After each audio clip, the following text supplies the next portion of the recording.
I will now introduce our three panelists. After their introductions, they will engage our remaining two keynote speakers. This will be a free-flowing session where ideas and comments may be challenged and more deeply probed. Our first panelist is Linda McDonald Glenn.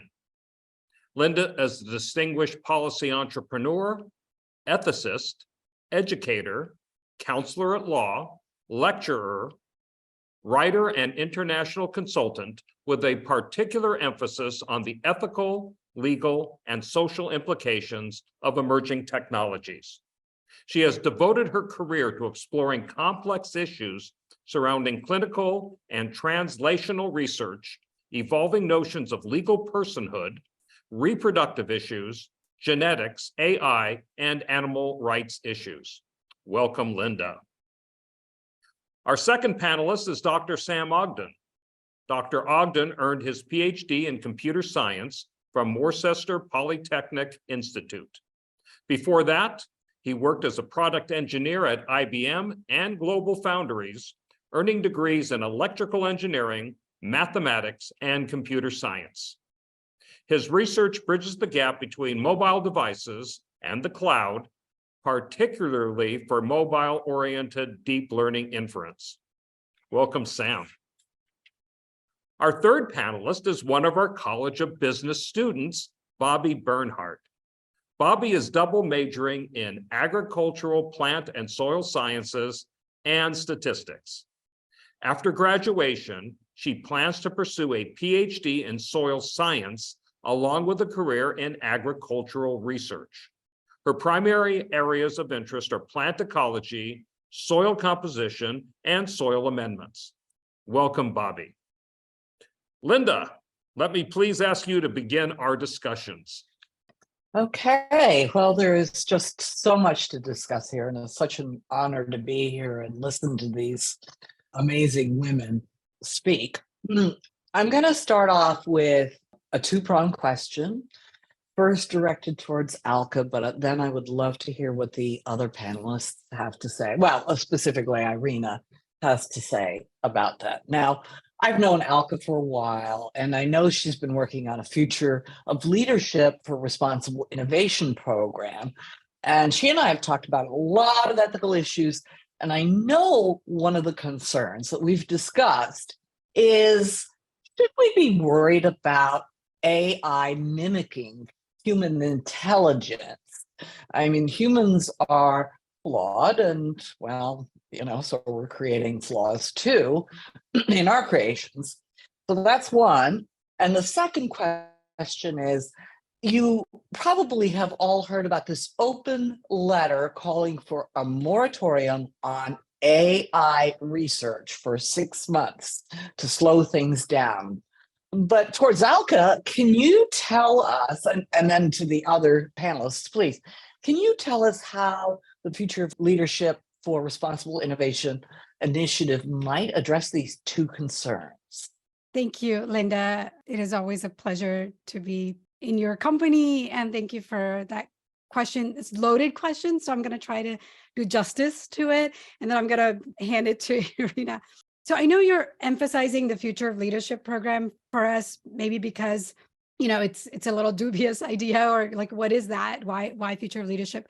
So three things that, the three provocations that I pointed out, they kind of address the two questions that you asked for. What I find lacking, because I've taught now at Berkeley, I've been, in the inside of big companies where we build this stuff. I've been in other universities. I advise some universities because I thought, maybe that's the place we could figure out how to unravel this conundrum. What I find lacking is a way of thinking about leadership that combines the right level of awareness about the technology and playbooks. And once you see it, it seems like simple sort of tricks that we're creating for ourselves and for others. And really the pattern is that we've been trying to design people, and cognitive, science has something to do with it, as people. We're trying to get people to work as machines, like take their things and how they communicate. And then we're trying to build machines like people. And so it's, I always ask people, why don't you let people be people, machines be machines, and then they can work really well together and be who they are, and people don't have to be confused whether this is a machine or a human. Recently, there was an article published about a reporter who was contacted by a 30-year-old woman who wanted to tell her story about being a breast cancer survivor. And the reporter was writing an article about how to cover scars, and it was a very compelling story. Ended up being that the person was AI generated image and text, and they really just wanted to embed some of the links to a game as being a founder or anything to show up in this very prestigious news channel so that they can get more links and legitimacy in search engines. The reporter just feels like, a woman, breast cancer, like if you're gonna fake it, this is some place you would drop your guard to faking it. And we have enabled this because we've built AI. Good AI, the Turing test is that it should fool us. It should trick us into thinking that it's a person. And I've been raising this question for a long time, saying, why can't we build augmented intelligence without it replicating or trying to replicate humans? If you realize with generative AI, the reason the hue and cry is there is because, a few years ago, with AI coming in, people said, oh, what humans are really good at is creativity and, art and all of that. That's their domain. Now, slowly machines are encroaching in those domains. And in the same time, the people, the products that we call successful that people generate, art and speeches, have become more algorithmic. Like if I want to become a good speechwriter, somebody will give me an algorithm of how to be. Why are you wasting your time, Alka? Just do it. There's this rubric, this algorithm, just put a hook, 3 key points, da, da, da. The more that you make humans function as machines and algorithms, the more likelihood the machines can take you. And that's why first thing I asked today was, tell me how you feel. Now, an AI can also fake it, but we've got to remember what it's about, why we wake up in the morning, and why do we live, and what's it all about. So I think one of the things that's inherent in my responsible innovation framework, which I can drop a link in the chat, that a lot of AI engineers kind of foo-fooed, it's a technical term, was that I said, we've got to start making chatbots and robots and not in human image, because it causes a lot of confusion. So if you're giving therapeutic help and other things. So coming back to the answer, the question is that the other part, because this can go on, is the open letter that's put out to asking for moratorium. And if people are not aware, there's a letter that's signed by a lot of luminaries and people who are inside the AI research saying there should be a moratorium on future AI research, but no moratorium in current use of AI the way it's being done. So I think that's a really interesting omission. At the same time, I think it's great that they've asked for moratorium. I think the thing that's missing is that, is there room for other conversations? Is there room for, like Italy has banned use of generative AI until it has boundaries put in place? And that's what we are doing in the future of leadership. We're working in the intersection of leadership, business, technology, deep tech, but making it accessible and understandable and putting it out there so that people have an awareness and practice, and accountability is at the center of that conversation. So a lot, I know, but your question was loaded, so I try to do my best to answer it all. I have a take on that too. And so I will say, to build on Alka's point, ethicists talk about human flourishing, and that can sound a little hokey until you compare it with any alternative, right? We're not looking for human replacement. We're looking for technology that can enhance human flourishing. So with every one of these tools, part of the question has to be, does it do that? If not, then let's make it do that or not have it. About that letter was signed by a few thousand people, and a few of them were very controversial. And I was so disappointed because the response was so polarized. It became like about these two camps. Is it about people only worrying about future imaginary harms and not about the current ones that I was describing?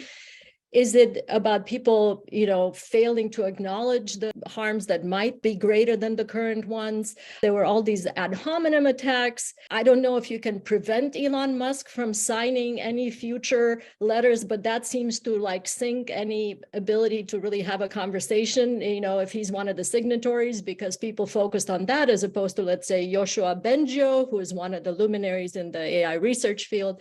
So I was very disappointed by that. I thought that was sort of a sign of the times of people kind of going into, these camps and tribes. And God, especially if you're on Twitter, where people also misunderstand and misrepresent each other all the time.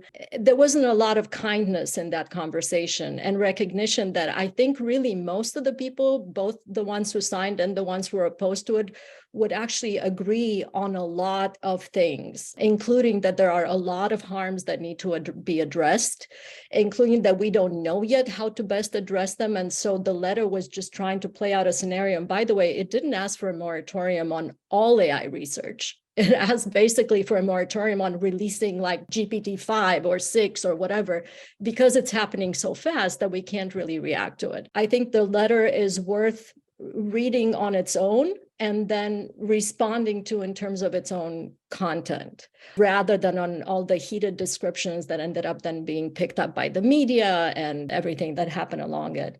If I may just add one quick point to what Irina has just mentioned, what we were talking about new mental models and sort of unraveling things. If you look at the letter, and including what Irina is saying about the discussion around the letter, the really positive thing about this letter is that insiders are concerned.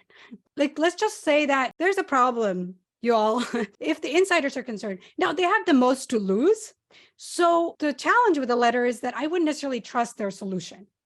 So I think we just say, okay, great. High five. Thanks for the letter. Now, everybody else who understands the solution more, other people come to the table and figure out, and I would take their letter more seriously if they said, we are carving up a portion of the benefit, the profit or everything that we're making from AI, and now spending it on understanding this problem that's not just about future research, but also current usage of AI.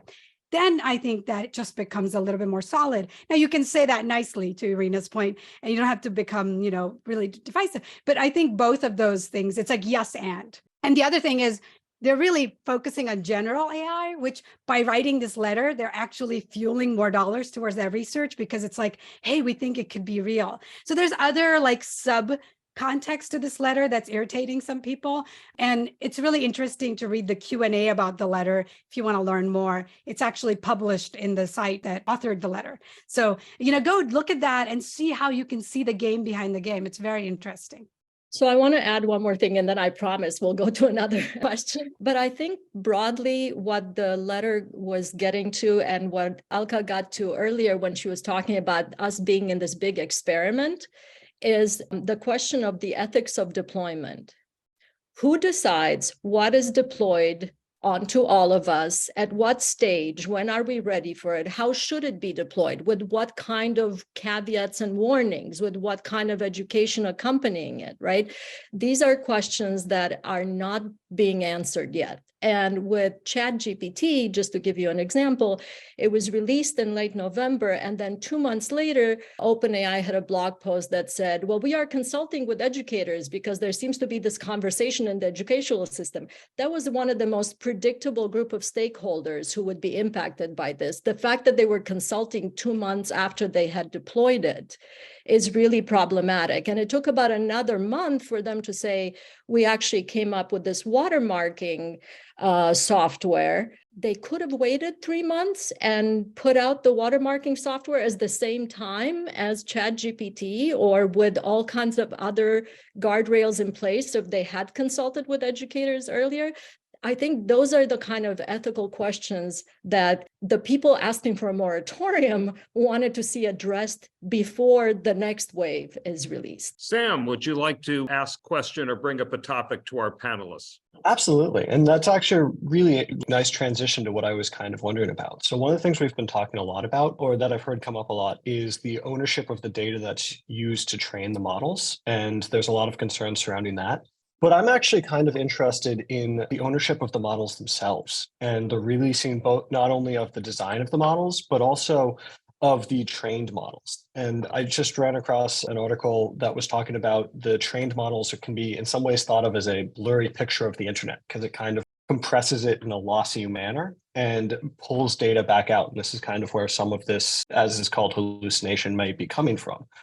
So I was kind of wondering if either of you had any thoughts on the releasing of models and whether releasing trained models for people to use or fine tune themselves is potentially helpful in search of transparency or problematic, because it does give opportunities to use these models in new and, shall we say, creative ways that might be not necessarily safe or easily constrained. And basically, any thoughts on the implications of releasing the models themselves?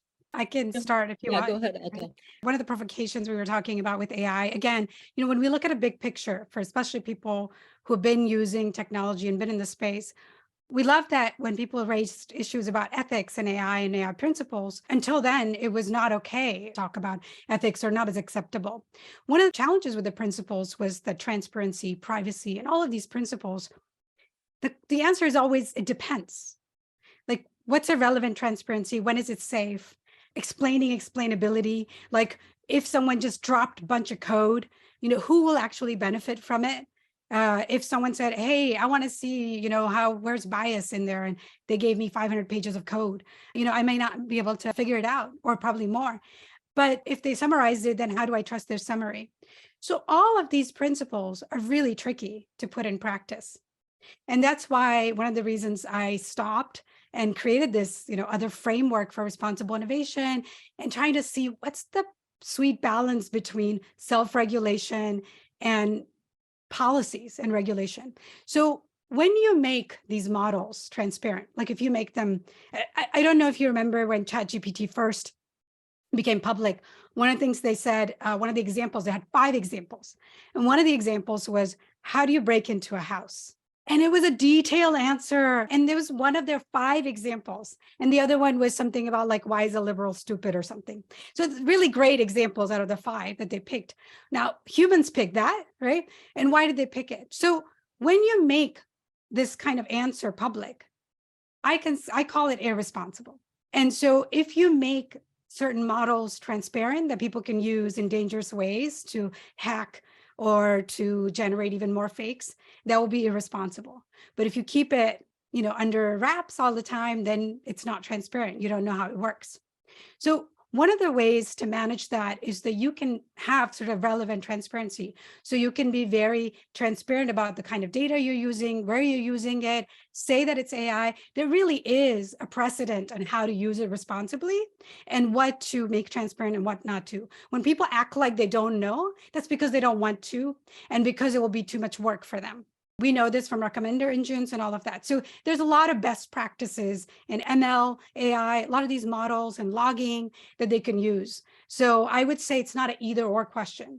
And always be aware, like of the mental models, always be aware of either or questions. Shift a little bit, because answer is always, it depends. So that's broadly the question about open sourcing technology, right, Sam? Like, should it be open source? Should people be able to check it and use it in creative ways? And the answer is that there are dangers that come with that. And we haven't talked at all yet about the security dangers implicated by the release of these LLMs and the integration of chatbots into everything under the sun. And there are major security issues. And the security researchers that I follow think that this is really going to bite us because we're implementing this broadly without the proper guidelines in place. And to Alka's point, it wasn't really a binary, right? Because at least for a while, the proposed solution was, well, no, you shouldn't release the model to everybody, but you should release it to researchers. And that ignores the fact that Cambridge Analytica started with researchers, right? It's not like researchers are this pure group of people who will never do unethical things.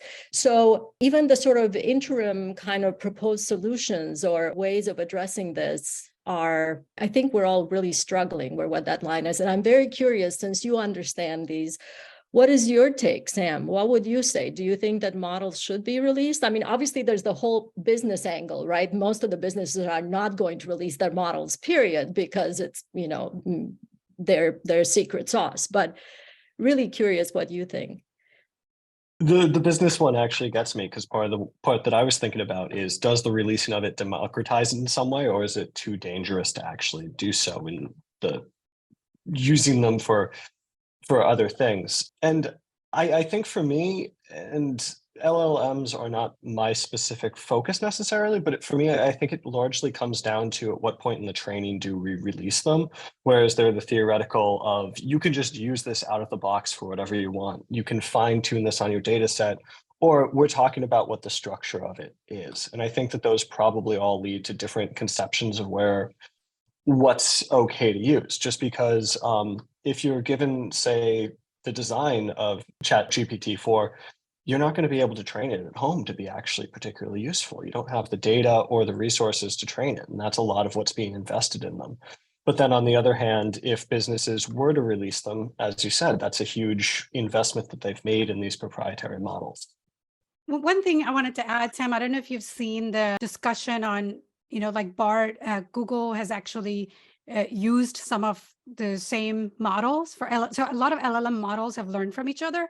So it's really like hard to tell where the boundaries are. What the challenge is really the people who have a lot of resources and money, like once they realized ChatGPT was scraping all the open source code, Amazon closed its sort of doors, and said, no more, you can't have my open source code. So you need the processing power and understanding and the resources and skills to be able to scrape all this data, first of all, and make sense of it. So people always just think like open source, because a lot of these models were open source and a lot of the data was open. That's how OpenAI got it. Initially, they were a nonprofit, so people weren't really watching out for them. And there's been a lot of sort of cross-pollination between a lot of these models. And that's why OpenAI now saying, hey, you can't use our model because now we're not nonprofit. It's confusing because you can't really actually honor it. So there's a larger, more complicated discussion about this topic where it'd be really interesting to see. And I can send you some visuals of how the LLMs have cross-pollinated. And people are like, what do we do? Because it's really difficult, even when you say IP, where the IP lies and where can you use it? Because people often, once they've used their IP and moved on to third generation, they will put their old stuff on open source to say, I put my stuff on open source, because then they can learn from it. So the other thing you want to figure out is if they're opening their model, are they doing it because they need to improve it? And now are they putting it in a public experiment, as part of a game or something? So there's a lot of like interesting implications of doing this that we kind of have to be careful about. And that in some way seems to further blur the line between training, like the data, and the model itself. And because what is the use of releasing it, and what's the important thing, as you said, what's the actual IP that they're And we haven't even contributing? talked about bias in data and how the data that comes in gets manipulated, who's really available on digital, like who's actually doing most of the chatting and training it. And then how do they change that data, modify that data, and how do they create some synthetic data? There's just, there's all this PR line, and then there's reality. Because, I've built some of these models and I know how much discretion we have. Before we get to our audience question and answer, I would like to turn our attention to our third panelist, Bobby Bernhardt. Bobby, you are a student on the group here. I'd like to get your take. I think we'd all like to hear that as a student, what you see in our discussion here, and potentially questions you have for our keynote speakers. Absolutely. So I actually have not personally used ChatGPT before this event. I only began using it kind of to study for this, but I have heard a lot about it, and I've heard a lot from both instructors who are concerned that this is something that will really mislead students, and also from students who have seen it in positive and negative ways. We've seen a lot of benefits from it in clarification, and I think that can be a really great thing for some students who don't always necessarily understand immediately, but sometimes it is just flat out wrong and students have been misled by it. So there's definitely a give and take with it that I think most of us are aware of already, but we aren't fully aware of all of the finer points of that, or necessarily how to deal with it, how to combat it when we want to use it, and what capacity it's okay for us to use it in. Where the line is drawn is really blurry because this isn't a resource that we've ever had access to before now. We've never had this kind of tool to use. And so most of us don't want to cheat. We don't go out of our way to do that. But there is some fear that there's a line that we won't be able to identify and will somehow cross. I think that speaks to the importance of having conversations about this tool in every classroom. And again, OpenAI, I think 2 months after they released ChatGPT, said that they were working, and I think they actually released a page of resources for educators. I haven't looked at that because I was so mad at them for putting it out 2 months after they put out this thing. And I knew that students were using it as early as December, so way before this resource page came out. But I think it really means that, for all the reasons you described, that every instructor, I don't care at what level, undergraduate, graduate, I don't care in what discipline, needs to have this conversation. We also had this conversation at Santa Clara just among faculty.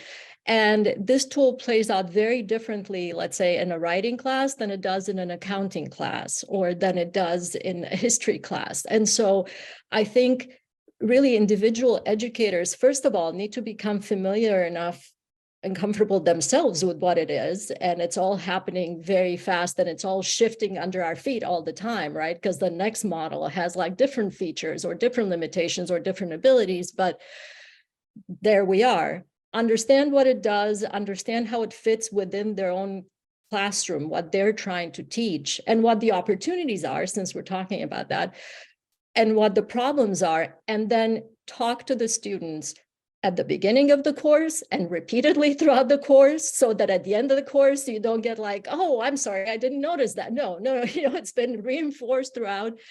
I think that just needs to happen for all of our sakes, right? And so there isn't any kind of confusion between instructors and students, with students not trying to do the wrong thing, with instructors trying to have certain expectations. And right now, I don't think we're having those conversations enough. I would just add to that I think that it's not just students, but it's also the instructors. One of the reasons we started this Future of Leadership program was because what I found again and again was I was being asked to go to universities or innovation centers and talk to founders. I ran a founder circle and all of that, but the people running the universities or the professors or the people running the innovation centers were themselves not very clear on what it means. I would really, really, really, really caution against chasing a particular technology. I really think we need to take a step back. And believe me, once you figure out the rubric, everything is about store, compute, and algorithms and playbooks that we have already used to dupe each other. And it's just been codified and, put in. Now, I'm oversimplifying it. There's larger implications. But really, once you start to see it, it's kind of like a magic trick. Once you kind of see it, it loses some of its power. And one of the things that I really think is important is we talk about these topics with power and not feeling like fearful and overwhelmed by it, because we lose. That's the first thing that, we're going to lose. When I go outside, there's still a sky above, there's still sunshine, and I'll write my own poetry about sunshine, and I'll be sad on my own. I don't need ChatGPT to do it, but if I want ChatGPT to do it, it can do it for me as well. So as long as I remember the technology is a tool, no matter if it's 5G, digital twin, brain-computer interface, games, I realize it's trying to get information. Where do I want to engage? And I engage with it with that understanding. I think that's what we need to teach our students, our adults, and in every discipline. I think it shouldn't be just, oh, this person is technical. I think we need to have some literacy, technology literacy across disciplines as well. I want to build on that notion of the issue of power, because one power that we have that we haven't talked about at all, we as a society, is the power to regulate. And regulation is coming for these things. And I wanted to respond specifically to a question that popped in the chat, I think, from one of the viewers, who said, what hope is there to regulate AI when we can't regulate assault weapons? And I saw a lot of people agreeing with that. So I really wanted to address that. First of all, It really is different. AI is not mentioned as one of the amendments in the Constitution. Assault weapons are one of the hardest things to regulate in the United States, but we regulate all kinds of other things. For example, pharmaceuticals. We don't allow companies to put out a drug onto the market and say, hey, you guys contact us when you feel adverse effects, and we're going to make sure that the drugs get better over time after we identify the negative patterns that are, affected onto society. That's not allowed to happen. We have systems in place to prevent that. Also, things like assault weapons are heavily regulated in other parts of the world, and it's quite likely the European Union will regulate AI before we manage to, for a variety of reasons. And other, laws in other countries will impact the development and the deployment of AI in the United States as well. So one kind of power we have is that regulatory one, the legislative one, the voting for people who will vote in support of certain laws that we want. And we have to wield it as carefully as other kinds of power, because we can have very bad laws, and we don't want those either. And we want all the regulations to be informed by technologists who can really, like Alka and like others, explain how things work, why they work, where they are appropriate, and when they're not.